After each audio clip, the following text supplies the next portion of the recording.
அல்ஹம்துலில்லாஹி ரபில் ஆலமீன். அல்லாஹும்ம ஸல்லி அலா முஹம்மதின் வ அலா ஆலி முஹம்மதின் வபாரிக் வசல்லிம் அலைஹி. அஸ்ஸலாமு அலைக்கும் வரஹ்மத்துல்லாஹி வபரகாத்துஹு. வெல்கம் டு வாய்ஸ் ஆஃப் ஈமான். எல்லாரும் எப்படி இருக்கீங்க? நல்லா இருக்கீங்களா? அல்ஹம்துலில்லாஹ். அல்லாஹ் சுப்ஹானஹு வ தஆலா உங்களுக்கு நீண்ட ஆயுளையும் ஆரோக்கியத்தையும் வழங்க வேண்டும் என்று துவா செஞ்சு ஆரம்பிக்கிறேன்.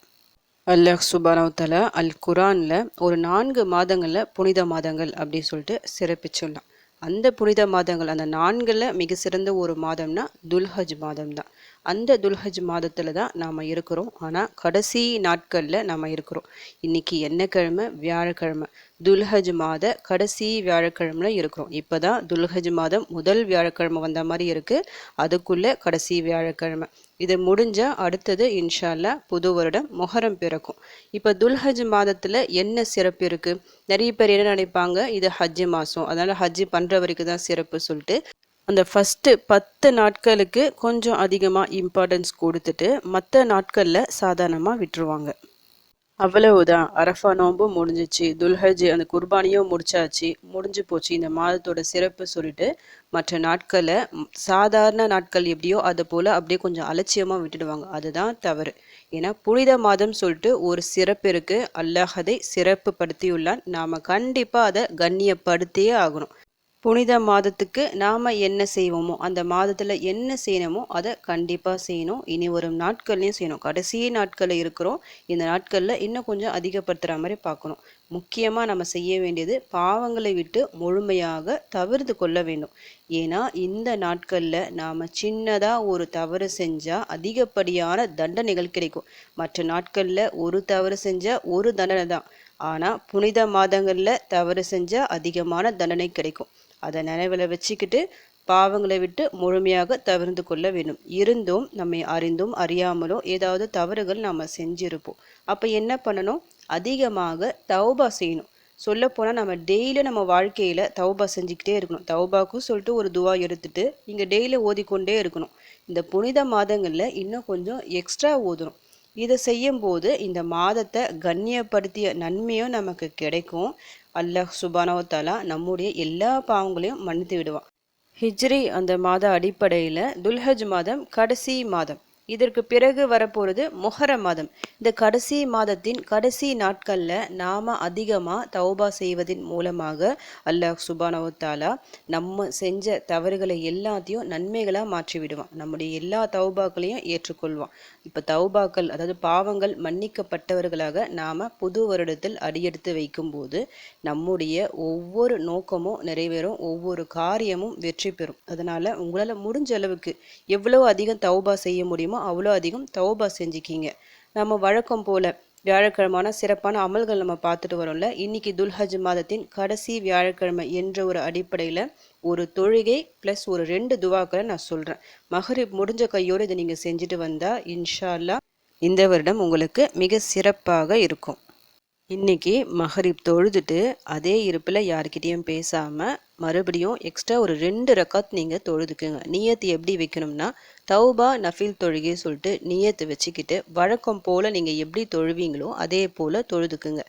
சலாம் கொடுத்துட்ட பிறகு நீங்கள் துவா செஞ்சுக்கலாம். நான் சொல்ல வேண்டிய ஒரு 2 துவாக்கள் நான் சொல்கிறேன். அந்த துவாக்களை ஓதுற மாதிரி பார்த்துக்குங்க. எதுக்கு தௌபா நஃபில் தொழுகை தொழணும்னா அல்லாஹ் சுப்ஹானஹு வ தஆலா அதிகமாக தௌபாக்களை ஏற்கின்றவன், தௌபா செய்வதை அதிகமாக விரும்புபவன். அந்த தௌபாவை நாம் தொழுகையின் மூலமாக செய்யும்போது இன்னும் அவன் மகிழ்ச்சி அடைவான், திருப்தி அடைவான். ஏன்னா நம்ம துவா கேட்பதை விட தொழுதுட்டு அல்லாஹ்விடம் இதற்காகவே ஒரு தொழுகை தொழுதுட்டு நம்ம துவா செய்யும்போது இன்னும் மிக சிறப்பாக இருக்கும். இந்த தௌபா நஃபில் தொழுகையை பொறுத்த வரைக்கும் நீங்கள் வாரத்துக்கு ஒரு முறை தொழலாம். அப்படி இல்லைன்னா மாதத்துக்கு ஒரு முறையாவது தொழலாம். அப்படியும் இல்லைன்னா வருஷத்துக்கு ஒரு முறையாவது தொழுற மாதிரி பார்த்துக்குங்க. சிறப்பான ஒரு தொழுகை. உங்களுடைய எல்லா கஷ்டங்களையும் வறுமையை நீக்கக்கூடிய ஒரு தொழுகை. இப்போ நீங்கள் நார்மலாக நீங்கள் தொழுறீங்களே மற்ற தொழுகையை போல் இந்த தொழுகையை தொழலாம். இருந்தாலும் நான் ஒரு குறிப்பிட்ட ஒரு துவாவை சொல்கிறேன். சஜிதாவில் இந்த ஒரு துவாவை நீங்கள் ஓதுனா இன்னும் சிறப்பாக இருக்கும். இது உங்கள் விருப்பம்தான், ஓதுனா சிறப்பு. உங்கள் எல்லாருக்கும் தெரிஞ்ச துவா தான் இது.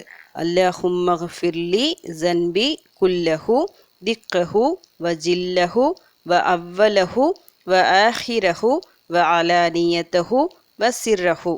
இறைவா, என் பாவங்கள் அனைத்தையும் மன்னிப்பாயாக. அவற்றில் சிறியதையும் பெரியதையும், ஆரம்பமாக செய்ததையும் இறுதியாக செய்ததையும், வெளிப்படையாக செய்ததையும் மறைமுகமாக செய்ததையும் மன்னிப்பாயாக. நான் ஏற்கனவே இதை பற்றி தனியாக நான் ஒரு வீடியோ போட்டிருக்கேன். இந்த துவாவிற்கு எவ்வளவு சிறப்புகள் இருக்குது சொல்லிட்டு. இந்த துவாவை நீங்கள் வழக்கமாக எல்லா வேளை தொழுகின் சஜிதாலையும் நீங்கள் ஓதலாம். சஜிதாவில் ஓதக்கூடிய ஒரு துவா தான் இது. நபி ஸல்லல்லாஹு அலைஹி வஸல்லம் அவர்கள் தொழுகையின் சஜிதாக்களில் நிறைய துவாக்களை ஓதியுள்ளார்கள். அதில் இருக்கிற ஒரு துவா. இந்த ஒரு துவாவை இந்த தௌபா நஃபில் தொழுகையில் நீங்கள் ஓதுனா இன்னும் சிறப்பு. இது ஓதி முடித்த பிறகு, அதாவது சலாம் கொடுத்துட்ட பிறகு அடுத்து இந்த ஒரு துவாவை ஓதிக்கிங்க. அல்லாஹு அக்பர் கபீரா வல்ஹம்துலில்லாஹி கசீரா வசுபஹானல்லாஹி புக்ரதவ் வஅசீலா. அல்லாஹ் மிக பெரியவன் என்று பெருமைப்படுத்துகிறேன். எல்லா புகழும் அல்லாஹ்விற்கே உரியது என்று அதிகமாக போற்றுகிறேன்.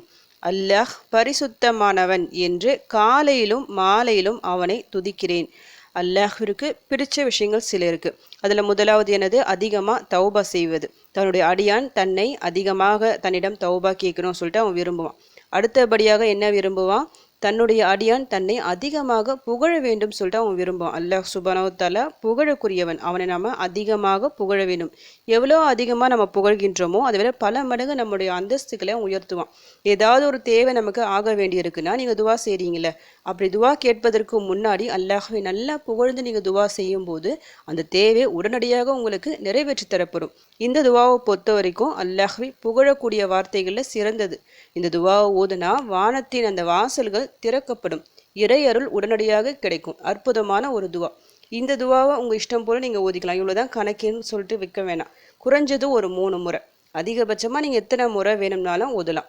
இந்த துவாவை ஓதிட்டு அடுத்து நான் ஒரு துவாவை சொல்கிறேன். அந்த துவாவும் மிக சிறந்த ஒரு துவா. இந்த துவாவை நீங்கள் நியத்து வச்சு ஓதி என்ன கேட்டாலும் அல்லாஹ் மறுக்காமல் தருவான்.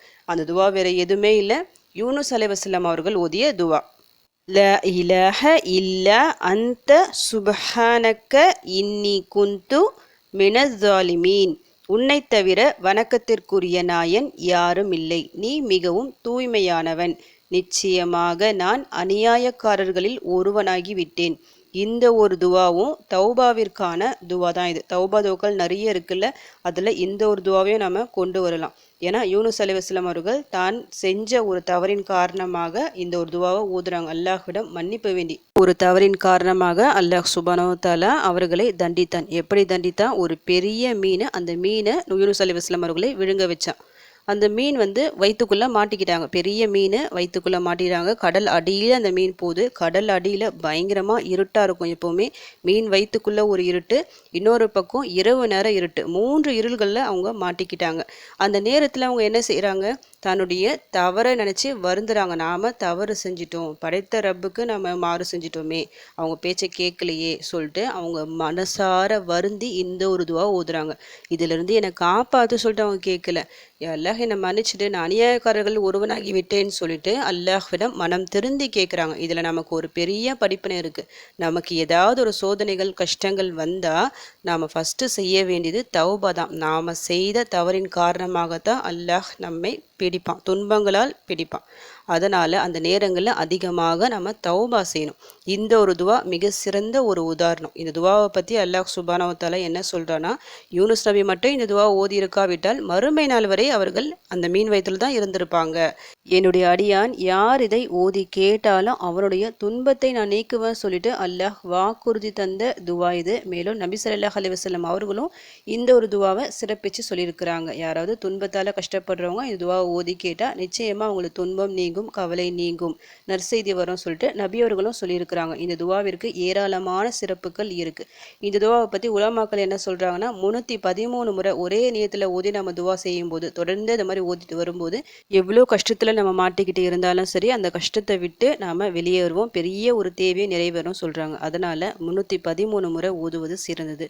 அப்படி உங்களுக்கு டைம் இல்லைன்னா ஒரு 100 முறையாவது ஓதிக்கிங்க. இன்றைக்கி மஹ்ரிப் தொழுறீங்க, மஹ்ரிப் தொழுத முடித்த கையோட 2 ரக்காத் தௌபா நஃபில் தொழுகை சொல்லிட்டு ஊதிட்டு அதனோட சஜிதால நான் சொன்ன ஒரு துவா, அதுவும் உங்கள் விருப்பம் தான். அப்படிலாம் நார்மலாக நீங்கள் ஊதுற துவாக்களை ஊதலாம். அந்த துவாவை ஊதுவது சிறந்தது. சலாம் கொடுத்துட்டு வழக்கமாக நீங்கள் சுப்ஹானல்லாஹ், அல்ஹம்துலில்லாஹ், அல்லாஹ் அக்பர் சொல்லுவீங்களா, அதை சொல்லிவிட்டு பிறகு அல்லாஹை புகழக்கூடிய அந்த துவாவை குறைஞ்சது ஒரு 3 முறை ஓதிக்கிங்க. அடுத்ததாக யூனுஸ் நபி துவா, இந்த ஒரு துவாவை குறைஞ்சது 100 முறை, 313 முறை ஓதி துவா கேட்பது இன்னும் சிறந்தது. இதை ஓதிட்டு சலவாத் ஒரு 3 முறை ஓதிட்டு அல்லாஹ்விடம் நல்லா துவா செய்யுங்க. உங்கள் கஷ்டங்கள் தேவைகள் சொல்வதற்கு முன்னாடி ஃபஸ்ட்டு அல்லாஹ்விடம் நான் ஏதாவது தப்பு தவறு செஞ்சுருந்தா என்னை மன்னிச்சிடியால சொல்லிட்டு உங்கள் தவறுகள் மன்னிக்கும்படி நல்லா கெஞ்சி கேளுங்க, அழுது கேளுங்க. பிறகு உங்கள் கஷ்டங்களை சொல்லுங்க. கண்டிப்பாக உங்களுடைய எல்லா பிரச்சனைகளையும் அல்லாஹ் லேசாக்குவான். இந்த துல்ஹஜ் மாதம் தான் கடைசி மாதமாக இருக்கும் உங்களுடைய எல்லா பிரச்சனைகளுக்கும் கவலைகளுக்கும். அந்த அளவுக்கு அற்புதமான ஒரு அமல். நம்பிக்கையுடன் நீங்கள் முழு மனதோடு இந்த அமலை நீங்கள் செஞ்சால் கை கண்ட பலன் உண்டு. இன்று மகரிப்க்கு பிறகு என்ன வேலை இருந்தாலும் சரி கொஞ்சம் ஒதுக்கி வச்சுக்கிட்டு இந்த அமலுக்காக கொஞ்சம் டைமை ஒதுக்கி நீங்கள் செய்யுங்க. இன்ஷா அல்லாஹ் இந்த ஒரு அமலின் மூலமாக உங்களுடைய எல்லா பிரச்சனைகளும் நீங்கும். அப்படி நீங்கணும் உங்கள் பிரச்சனைகள் எல்லாம் நீங்கி ஒரு வளமான ஒரு வாழ்க்கையை உங்களுக்கு அமையணும். பிறக்கக்கூடிய இந்த முஹர்ரம் மாதம் சிறப்பாக இருக்கணும்னு சொல்லிட்டு உங்களுக்காக நானும் துவா செஞ்சுக்கிறேன். எனக்காகவும் என் குடும்பத்திற்காகவும் நீங்களும் துவா செஞ்சுக்கிங்க. அல்ஹம்துலில்லாஹ். இந்த வீடியோ உங்கள் எல்லாருக்கும் யூஸ்ஃபுல்லாக இருந்திருக்கும்னு நினைக்கிறேன். நீங்கள் தெரிஞ்ச இந்த விஷயத்தை மற்றவங்களுக்கும் எத்தி வைங்க. இதன் மூலம் அவர்களும் பலனடையலாம். இன்ஷா அல்லாஹ். அடுத்த பதிவில் சந்திக்கலாம். ஜஸக்கல்லாஹு கைரன் கசீரா. அஸ்ஸலாமு அலைக்கும் வரஹ்மத்துல்லாஹி வபரகாத்துஹு.